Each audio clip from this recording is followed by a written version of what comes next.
Pride and Prejudice, Chapter 36. If Elizabeth, when Mr. Darcy gave her the letter, did not expect it to contain a renewal of his offers, she had formed no expectation at all of its contents. But such as they were, it may be well supposed how eagerly she went through them, and what a contrariety of emotion they excited. Her feelings as she read were scarcely to be defined. With amazement did she first understand that he believed any apology to be in his power, and steadfastly was she persuaded that he could have no explanation to give which a just sense of shame would not conceal. With a strong prejudice against everything he might say, she began his account of what had happened at Netherfield.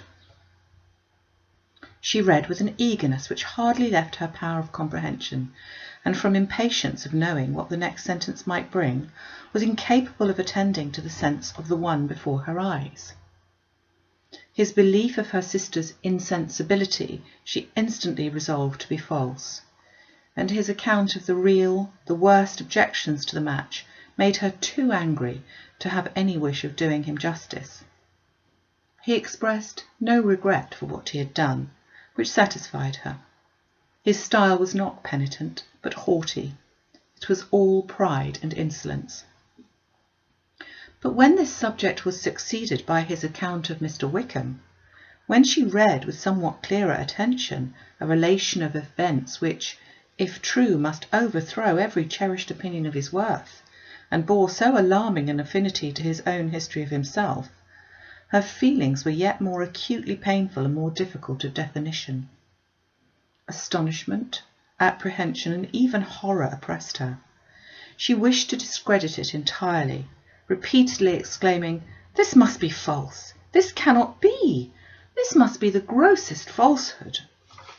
And when she had gone through the whole letter, though scarcely knowing anything of the last page or two, put it hastily away, protesting that she would not regard it, that she would never look in it again.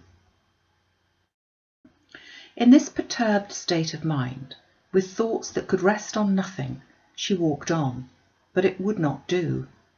In half a minute the letter was unfolded again, and collecting herself as well as she could, she again began the mortifying perusal of all that related to Wickham, and commanded herself so far as to examine the meaning of every sentence.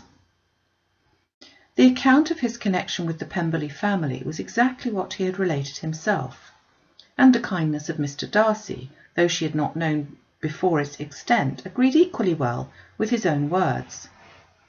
So far each recital confirmed the other, but when she came to the will, the difference was great. What Wickham had said of the living was fresh in her memory, and as she recalled his very words, it was impossible not to feel that there was gross duplicity on one side or the other. And, for a few moments, she flattered herself that her wishes did not err. But when she read and reread, with the closest attention, the particulars immediately following of Wickham's resigning all pretensions to the living, of his receiving in lieu so considerable a sum as £3,000, again was she forced to hesitate. She put down the letter, weighed every circumstance with what she meant to be impartiality, deliberated on the probability of each statement, but with little success. On both sides it was only assertion. Again she read on, but every line proved more clearly that the affair, which she had believed it impossible that any contrivance could so represent as to render Mr. Darcy's conduct in it less than infamous, was capable of a turn which must make him entirely blameless throughout the whole. The extravagance and general profligacy which he scrupled not to lay to Mr. Wickham's charge exceedingly shocked her, the more so as she could bring no proof of its injustice. She had never heard of him before his entrance into the Shire militia, in which he had engaged at the persuasion of the young man who, on meeting him accidentally in town, had there renewed a slight acquaintance. Of his former way of life nothing had been known in Hertfordshire but what he told himself. As to his real character, had information been in her power, she had never felt a wish of inquiring. His countenance, voice, and manner had established him at once in the possession of every virtue. She tried to recollect some instance of goodness, some distinguished trait of integrity or benevolence that might rescue him from the attacks of Mr. Darcy, or at least, by the predominance of virtue, atone for those casual errors under which she would endeavour to class what Mr. Darcy had described as the idleness and vice of many years' continuance. But no such recollection befriended her. She could see him instantly before her, in every charm of air and address, but she could remember no more substantial good than the general approbation of the neighbourhood, and the regard which his social powers had gained him in the mess. After pausing on this point a considerable while, she once more continued to read. But alas, the story which followed, of his designs on Miss Darcy, received some confirmation from what had passed between Colonel Fitzwilliam and herself only the morning before, and at last she was referred for the truth of every particular to Colonel Fitzwilliam himself, from whom she had previously received the information of his near concern in all his cousin's affairs, and whose character she had no reason to question. At one time she had almost resolved on applying to him, but the idea was checked by the awkwardness of the application, and at length wholly banished by the conviction that Mr. Darcy would never have hazarded such a proposal if he had not been well assured of his cousin's corroboration. She perfectly remembered everything that had passed in conversation between Wickham and herself in their first evening at Mr. Phillips's.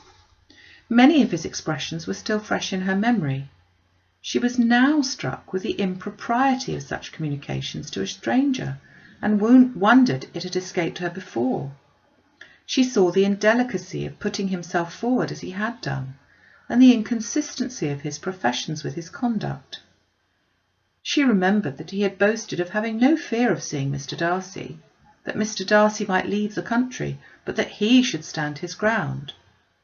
Yet he avoided the Netherfield ball the very next week. She remembered also, till the Netherfield family had quitted the country, he had told his story to no one but herself, but that after their removal it had been everywhere discussed, that he had then no reserves, no scruples in sinking Mr. Darcy's character, though he had assured her that respect for the father would always prevent his exposing his son. How differently did everything now appear in which he was concerned! His attentions to Miss King were now the consequence of views solely and hatefully mercenary, and the mediocrity of her fortune proved no longer the moderation of his wishes, but his eagerness to grasp at anything. His behaviour to herself could now have no tolerable motive. He had either been deceived with regard to her fortune, or had been gratifying his vanity by encouraging the preference which she believed she had most incautiously shown.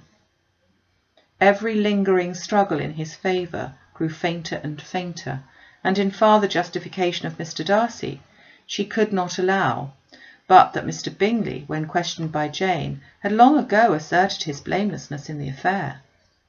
That proud and repulsive as were his manners, she had never, in the whole course of their acquaintance, an acquaintance which had latterly brought them much together and given her a sort of intimacy with his ways, seen anything that betrayed him to be unprincipled or unjust, anything that spoke him of irreligious or immoral habits, that among his own connections he was esteemed and valued, that even Wickham had allowed him merit as a brother, and that she had often heard him speak so affectionately of his sister as to prove him capable of some amiable feeling, that his actions, being what Wickham represented them, so gross a violation of everything right, could hardly have been concealed from the world, and that friendship between a person capable of it and such an amiable man as Mr. Bingley was incomprehensible.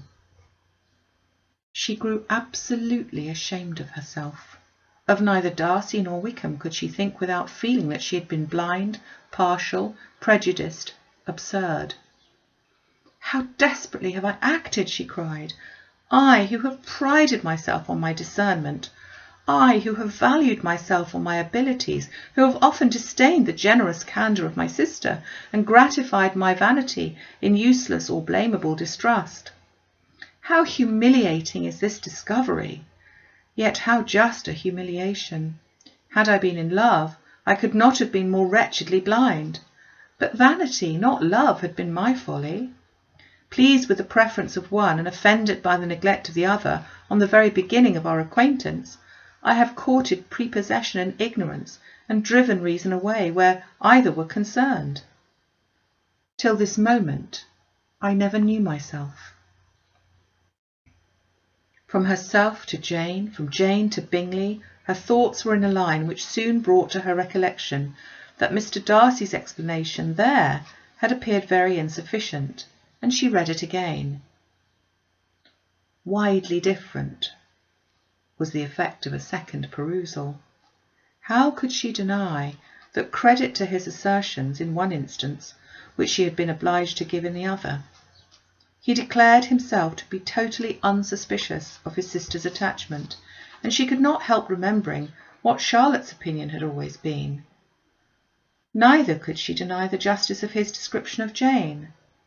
She felt that Jane's feelings, though fervent, were little displayed, and that there was a constant complacency in her air and manner, not often united with great sensibility.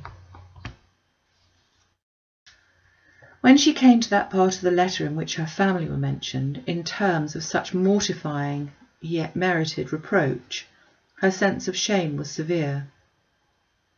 The justice of the charge struck her too forcibly for denial, and the circumstances to which he particularly alluded as having passed at the Netherfield ball, and as confirming all his first approbation, could not have made a stronger impression on his mind than hers. The compliment to herself and her sister was not unfelt. It soothed but could not console her for the contempt which had thus been self-attracted by the rest of her family. And as she considered that Jane's disappointment had in fact been the work of her nearest relations, and reflected how materially the credit of both must be hurt by such impropriety of conduct, she felt depressed beyond anything she had ever known before. After wandering along the lane for 2 hours, giving way to every variety of thought, reconsidering events, determining probabilities, and reconciling herself, as well as she could, to a change so sudden and so important, fatigue and a recollection of her long absence made her at length return home. And she entered the house with the wish of appearing cheerful as usual, and the resolution of repressing such reflections as must make her unfit for conversation.